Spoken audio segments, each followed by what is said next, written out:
الله أكبر الله أكبر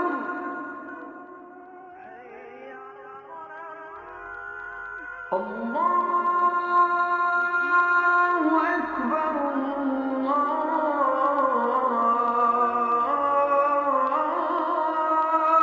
أكبر.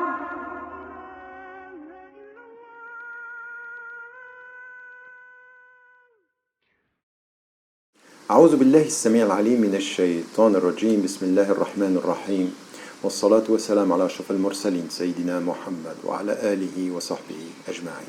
السلام عليكم ورحمة الله وبركاته. The value that we are trying to tackle or to try to understand today has to do with the essential teaching of Islam. In it, you find all the dimensions, the spiritual dimension, the intellectual dimension, and also the value of freedom that we have been addressing before.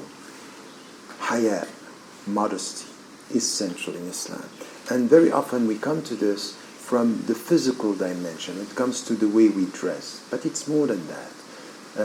Haya, modesty, has to do with everything. To the point that the Prophet, peace be upon him, said, فَإِن لَمْ تَسْتَحِي فَاصْنَعْ مَا شِئْتَ.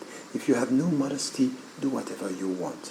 Meaning, modesty is the condition, it's the principle through which you will get all the understanding of the spiritual teaching, the way you behave, and the way you are. It starts, yes, with the way you dress. This modesty in the way you dress, by not being under the dictatorship of the way you look, but the freedom of who you are. Trying to get this understanding means that there is no spirituality from Hinduism, Buddhism, Judaism, Christianity, and Islam, which is not stressing on this. Haya, modesty, is part of your spiritual experience. Why? Because very often when you live with human beings, when you are experiencing interaction with people, you can be caught into this dimension of the spiritual, the physical appearance, the way you look.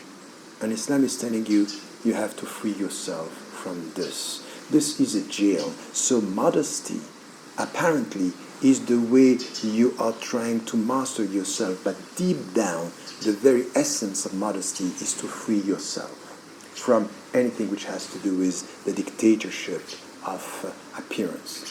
Add to this, in our understanding of modesty, there is something which has to do with intellectual modesty. The way you think, the way you express yourself, the way you speak. You have, and especially during Ramadan, to be very careful with the words that you are using. You can have slang English or slang Arabic or slang whatever. You can't do this. You have to be dignified in the way you speak.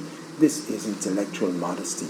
This is the way you deal with your interaction with human beings. So modesty is everywhere, from the way you dress, to the way you speak, to the way you think, and the way you deal with your fellow human beings.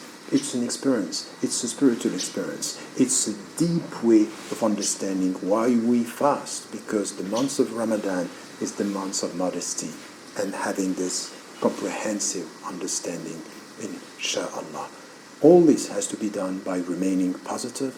Take good care of yourself, and never forget to tell the people you love that you love them.